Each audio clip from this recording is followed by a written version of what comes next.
Last game, the best game of the day, in my opinion, because while the Atlanta Boston game was incredible and exciting and thrilling, it kind of came down to very poor play from Boston in the end. The Clippers and the Suns just played one of the more fun NBA games that I've seen in quite a while. It was back and forth. It was a seesaw. And before we get to what I want to talk about, which is the Phoenix Suns third quarter, this third quarter is exactly what we've been waiting for offensively to see from Phoenix, right? This is the exact thing that we've been waiting for. This is the exact thing that all of us have wanted to see from Phoenix. All of us basketball purists that want to watch great Phoenix Suns basketball and idealized basketball. They dropped 50 points in the third quarter. They are unbelievable. We'll get there in a second. I want to shout out the Clippers for the way that they came back in the fourth quarter. It would have been so easy to mail in that fourth quarter if you were the Los Angeles Clippers. You're down 3-1. You're on the road. You just gave up 50 points in the third quarter. It's about a 20-point lead at this point. No reason to think that they're going to win this game at this point. I believe into the fourth quarter. I apologize by that point. No reason to think they're going to win this game. Would have been very easy to roll over. On top of that, your two stars are out. Kawhi Leonard is out. Paul George is out. No reason to think they're going to win that game. Those guys believed. Those guys believed they could do it. Norman Powell was really high level. And I know that Russell Westbrook is coming off of probably his worst game of this series. I know he was not very good in game one, but this was probably Russ's worst game of the series. He went 3 for 18. He had 5 turnovers. He only had 14 points and 8 assists. I think that this comeback kind of comes down to who Russell Westbrook is as a player. That guy will never say die. He will play hard until the final whistle. He will annoy the shit out of you on the defensive end right now when he's really locked in, and he has certainly been locked in this series. I thought that he had some moments where he got a bit over aggressive off the ball, as we are wont to see from Russ. But for the most part, I thought he was really terrific in this series defensively. And then offensively, he's going to grab the ball and he's going to shove it down your throat in transition. And he is going to shove it down your throat out of ball screens. And he is going to keep fighting and he is going to keep going. And I think that energy level really lifted the Clippers. And the Clippers deserve a lot of credit here too, because they're without their 2 stars. Both these guys are hurt. And the Clippers, part of their team building identity has been, we want guys with Clippers DNA is what they call it. We want guys that are going to be high-level competitors. They're going to fight. They're going to scratch. They're going to claw. They're going to be high-level defensive players. They're going to be two-way guys. They're going to be useful all across the board. I thought that we saw that in this game. And I think that if they can ever get Kawhi Leonard and Paul George healthy, and I think that's no guarantee, this is a very dangerous team and remains a very dangerous team. Shout out to the Clippers. We will talk about your offseason later on, but let's talk about the Suns and let's talk about this third quarter. This third quarter was one of the most ridiculous offensive performances I have seen all season. So again, let's dive into some tape here. So the Phoenix Suns, this is DeAndre Ayton miss. This is the shot that gets Devin Booker going. So he gets this offensive rebound here, just gets it and saves it to DeAndre Ayton, who throws the little handoff to him. And this is Devin Booker. He's sitting back on one foot. He's ready to go.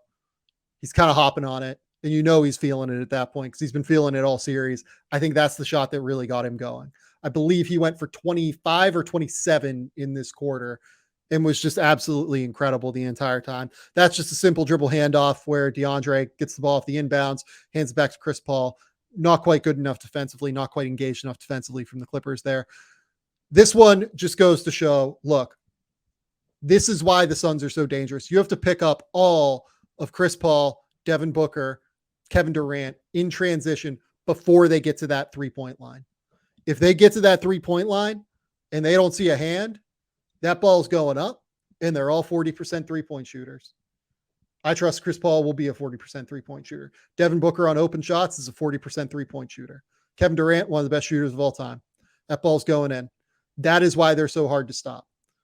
So here, you're going to see a really fun little dribble handoff into a rejected screen. And then DeAndre is going to kind of flip it a few times. Again, the Clippers end up here kind of with 2 on the ball. This is where things get very tricky because as you see, DeAndre Ayton is about to go on rim run. DeAndre Ayton as a rim runner is going to force that tagger on the backside to make a decision. Do I tag? Do I not tag? In this case, it doesn't matter because Kevin Durant is a freak show and just makes that ridiculous leaning mid-range jumper, like mid-range floater. I don't even fade away. All of that combined in one. Off the glass, ball goes in. Ridiculous touch, ridiculous shot maker, Kevin Durant. But very easy to see how much stress they're going to continue to put on defenses in that way. So here, Devin Booker is going to bring the ball up court. You're going to see just a quick little double drag set here. The problem is that, okay, what do you do? If Ivica Zubac is a little higher up the court in order to try and stop the Devin Booker shot, that's just an easy pass to Bismack Biyombo rolling to the basket, and there's nobody at the basket. If he's there, the end result is what it is. Devin Booker wide open shot from the mid-range, and he will always make that. In the corner, I think the best play here is you have Markieff Morris help up from the corner and make, I believe that's Josh Okogie, make a 3. That's what I would prefer to do and how I'd prefer to defend that. But that's also like completely antithetical to like many defensive principles. So again, really hard to like scheme that and plan that. Again, another example of you have to pick up Devin Booker before the 3-point line. If you don't pick him up before the 3-point line, Eric Gordon, the play is over. Okay, next play here. This is just absurd from Devin Booker. And this is where I kind of want to dive into where he has gotten so good as a player, in my opinion. He was never this fluid coming out of Kentucky. He was fluid and he can knock down shots and play with the ball, but he was never this, where it's all extremely fluid, all in one motion. This is stuff that like, just ridiculous. I mean, he's slaloming through the defense at full speed, crossing over, going left to right, right to left, back to back, getting somehow aligned to the basket. I mean, I just like don't even know how someone can maintain their balance in this way. This is like Kobe Bryant shit to me. The ability to lift up, maintain your balance, maintain your center of gravity, have yourself aligned to the basket entirely like Devin Booker does here. It's just absurd. It's completely absurd. This is why he has been the best player in the playoffs thus far.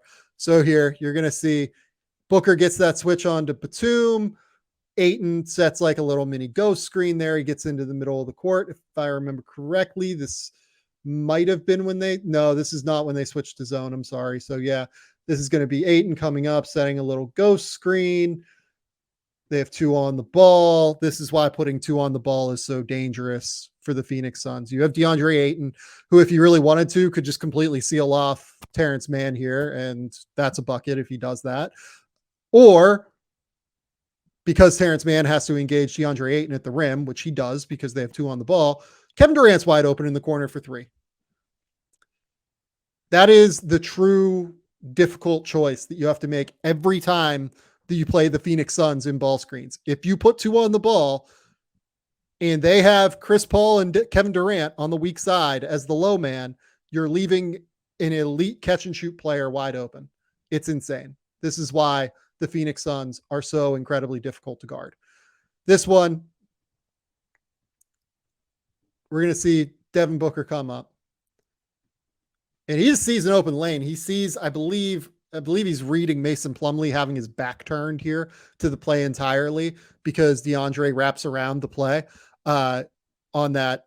What is that? That's going to be an off ball. It's not even like a pin down, but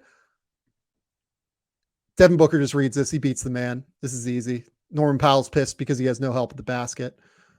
Simple. This is where they switch to zone. And I mean, I have no idea how you're expecting to zone this team and find success given their shooting. DeAndre Ayton comes up, sets this little screen here. Obviously, they have help coming from the wing. This is just the easiest set of kickouts in the world. Landry Shamet's on the opposite corner. I mean, Landry Shamet's going to knock down catch and shoot shots that are that wide open most of the time. He is like a 40% three-point shooter by trade, even if he hasn't shot that well, it seems like this year. Their ball movement's too good. They're too unselfish. You can't zone this team. So again, they're going to put 2 on the ball here, but this time Devin is going to kind of string it out. He's going to string it out a little bit more. Terrence Mann's trying very hard to play defense. And as soon as Devin Booker just gets that little angle, it's curtains. He's going to go up for the little floater. It's pretty easy. Mason Plumlee's not a good enough rim protector for that to be a problem for him. And then finally, this is just absolutely disgusting action because it's Kevin Durant and Devin Booker in a, what is that going to be, a 4-2 ball screen action? So they decide to switch the 4-2 ball screen action. They get Nick Batum on Kevin Durant. Okay, like I guess that's fine.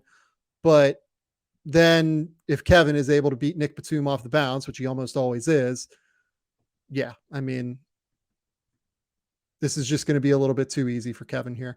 The help comes. DeAndre Ayton is wide open, rolling around. He is going all the way to the rim, as you can see. This could have been a very easy pass for Kevin Durant. Could have found DeAndre Ayton at the rim, or he can just throw up that shot and knock it down. This is the fully operational Phoenix Suns that we all thought we were going to get. And we didn't even see some of the crazier stuff that they can get out of in pick and roll. A lot of their buckets came out in transition, a lot of really bad turnovers, a lot of bad long missed shots from the Clippers kind of led to that. But yeah, the Phoenix Suns are absolutely terrifying, and playing the Denver Nuggets in the second round is going to be fascinating because I think that team has real potential to put a lot of stress on the Nuggets. You basically have to guard Jamal Murray with Chris Paul. You have to guard Kevin Durant with Aaron Gordon. I think that works fine. But then once you get these guys into rotation and once you bring anybody off the bench, all due respect to Bruce Brown and Christian Brown, I'm a little bit worried about how all of that looks. I'm actually quite worried about how all of that looks, if I'm being completely honest.